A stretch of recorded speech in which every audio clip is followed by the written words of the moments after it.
Hi, everyone, and welcome back to Brian's Horror Corner, and welcome to this horror movie review as part of my summer horror movie series. Today, we're going to take a look at a horror comedy, summer kind of movie, and that is The Final Girls from 2015, which was the first time watch for me for this review. Before we do that, though, I wanted to show off I got another new shirt here. I don't know how well you guys can see that.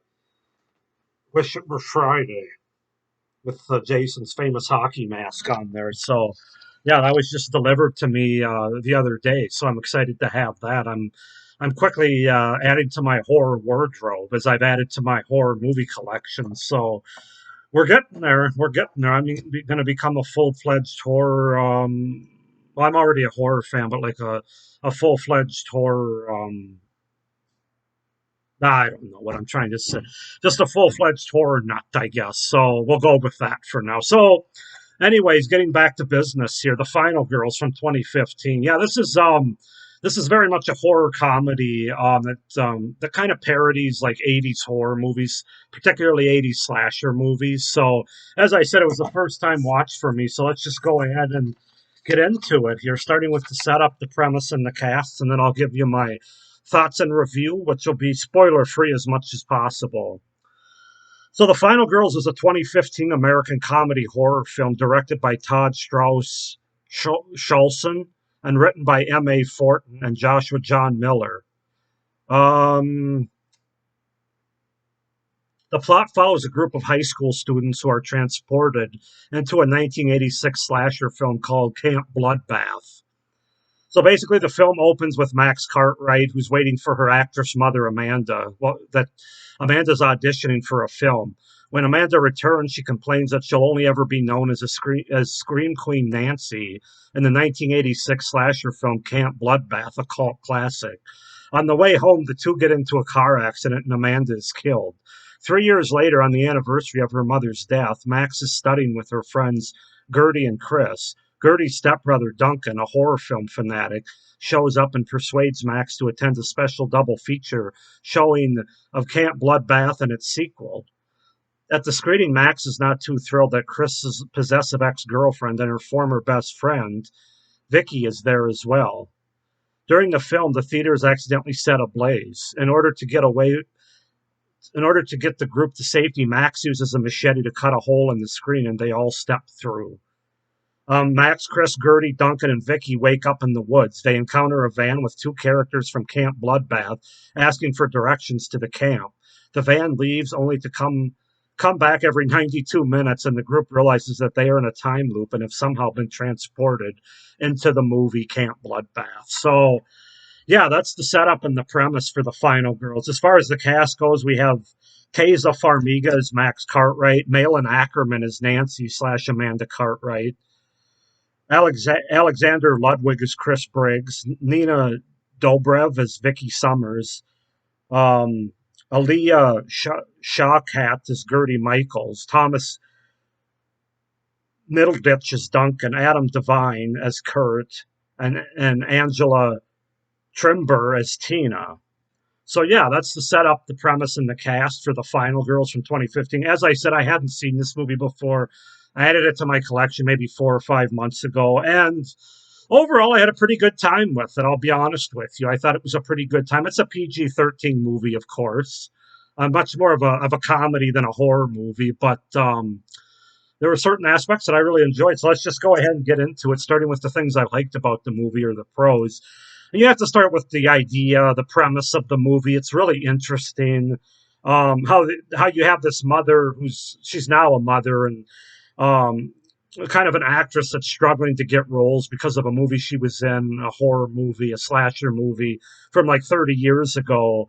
And then she has a daughter and her friends who end up transporting into the very same movie that her mother starred in and is kind of known for. So that in itself is just a very unique and interesting premise that kind of gets you engaged in the movie right away. So this 80s cult slasher film, um,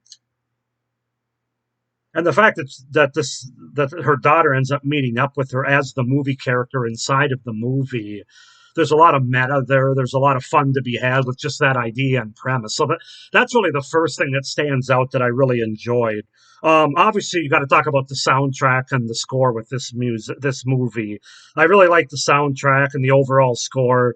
Getting those '80s songs and those '80s vibes in there really made for a much more of a fun and interesting watch. Especially there's one particular song, "Cherry Pie" by Warrant, that I really enjoyed. Not because of what was happening in the scene, sure.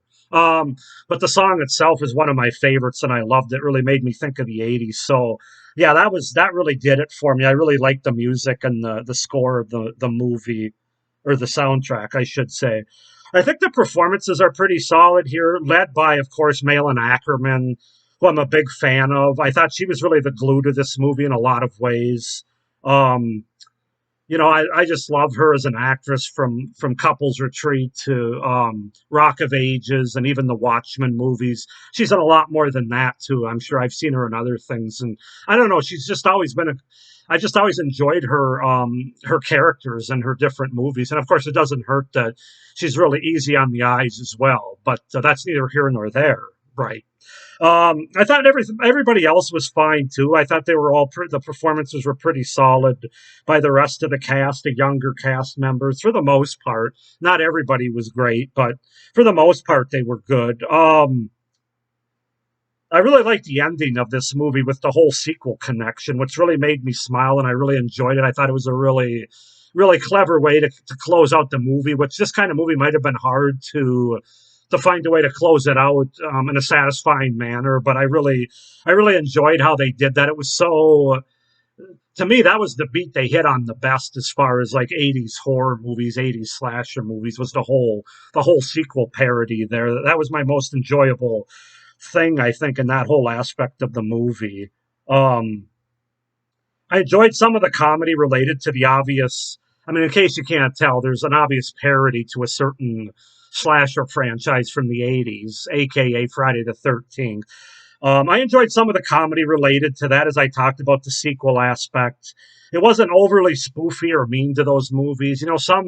Some movies, like scary movies, for example, they really take shots at those movies and like the people that actually like them, and like, why would anybody like these kind of things? This movie really didn't do that. It just sort of played it up in a more humorous and fun way, which I really appreciated, as you'll find out in my cons. It just basically used some of the tropes from those '80s slasher movies in a pretty fun and humorous way, but not like, why would anybody ever enjoy this kind of movie way, if that makes sense to you. The movie's very meta with these characters actually going into an actual movie. I really enjoy that whole concept. It's been done in a few other movies, but not a ton that I've seen anyway. I just really enjoy that as a concept, and it really adds to the sort of the fun and engagement of the movie. You're wondering, are these characters ever going to get out? Are they really going to die if they're killed in the movie? Just all those sort of aspects of it that I really enjoy. I have to say, it's a pretty well shot movie as well, especially being an outdoorsy sort of horror comedy parody. I thought the production in terms of the camera work and the shooting of the movie, the cinematography is good. I especially like the shooting in black and white for the flashback sequences when they go back to 1957, which of course is another parody reference. That was fun. That was a fun sort of thing that they played with there.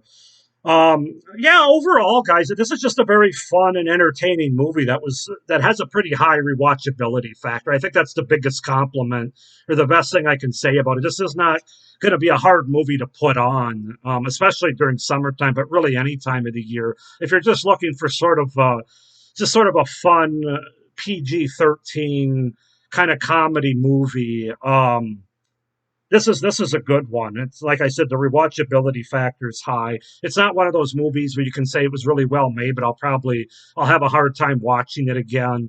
This is a movie that I definitely will rewatch again. It's got a good fun summertime watch kind of vibe to it. So those are my pros for the Final Girls. As far as some things that I don't like about it, and I'm going to just preference this by saying this is just a personal thing. This is just me. It's nothing against this movie. In fact, I talked about this about a little bit in my pros, but from a personal standpoint, I'm just not that big a fan of parody or spoof kind of horror movies, or really movies in general, to be honest with you. There's a few like this one that actually do it okay or do it pretty well, and which I'll say that this one does, as I was talking about, is they do it in more of a humorous and kind of fun way. Um, but again, it's just a personal thing. I'm just not a big fan of taking shots at previous movies or previous franchises, previous decades. It's just not my subgenre, if it is one. I don't even know if you consider that a subgenre. It probably is, but like for example, I'm not a fan of the scary movies. I think I only saw the first one, and I was kind of like, yeah, I'm out. Shaun of the Dead's another one. A lot of people don't. I actually enjoy Shaun of the Dead as sort of a zombie parody. There's some other ones. What's the Christmas one? Anna and the Apocalypse. I enjoy that one's pretty well done. That one actually probably reminds me the most of this one. That's more of a zombie, of course, parody. This is a slasher parody, but yeah, from a personal standpoint, and again, I fully accept the fact that that's just a me thing. I'm just not a big fan of like comedy parody spoof kind of movies, especially related to horror movies that I like from the past. Um, just not my subgenre. Of course, this is a PG-13, more of a comedy than a horror movie, so there's not really a lot of scary moments or or suspenseful moments here or tension-filled moments. You kind of know how it's going to play out because it has sort of that meta-ness, that parody comedy aspect to it. It's much more of a entertaining parody romp than it is any kind of horror movie that's going to scare you or you're going to turn the lights off to watch this to get a good jolt or anything like that. Just like with any slasher, some of the characters were just kind of there. There's not really a lot about them. They're cliche and annoying. Tina and Kurt being the two big standouts here that I really did not, I could have done without. And I'm glad that they both bit the dust, quite frankly. Some of the humor also didn't land that well for me. Some of it did, as I said in my pros, but some of it didn't, especially when Kurt tried to do it. I'm not the biggest Adam Devine fan. I know he's popular among younger people today as a comedic. I just think it's a lot of toilet humor and a lot of the kind of Napoleon Dynamite stuff that's just not my vibe, man. I'm in my 40s. What can I say? So when he tried to be overly funny, it's kind of like he tries too hard. He's trying to be silly and goofy with all the looks and all that kind of crap. That's never made me laugh in my life. And then finally, it's obviously there's no blood or gore really in this movie. It is a PG-13 movie, so keep that in mind. I actually felt like an R rating might have not been the worst thing for this movie. I mean, I'm not saying it makes this movie bad that it's PG-13, but I actually think an R rating could have made the entertainment factor even funner in terms of overall, like over the top blood and gore. But they decided not to go that route, and that's okay. Just something that I noticed and that I thought I would point out. So yeah, that's all I've got, guys. Overall, this is just a fun summer movie to put on.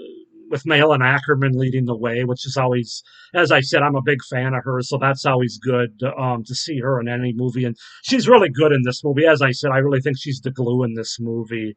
Um, but yeah, if you're looking for just a kind of an easygoing romp, fun summer horror comedy movie, a parody that you don't really have to think too much about, I would definitely recommend this one. I'm going to give it a 7.5 out of 10. I enjoyed my time with it. I was entertained by it, and especially the ending, as I said before. And yeah, I would definitely check it out. I'd recommend it. So that's The Final Girls. Please comment down below if you guys have seen The Final Girls from 2015, what your thoughts are about it. Do you like it? Did you not like it? Why not? Please like this video and hit the little notification bell down below so you don't miss any of my upcoming videos for this summer horror series. And please be sure to subscribe to my channel down below so you don't miss any of my great horror content that I have planned out for the rest of this year and even into 2023. So I hope you enjoyed this movie review. Thank you for watching. Hope everybody's doing well, but stay scared. Bye.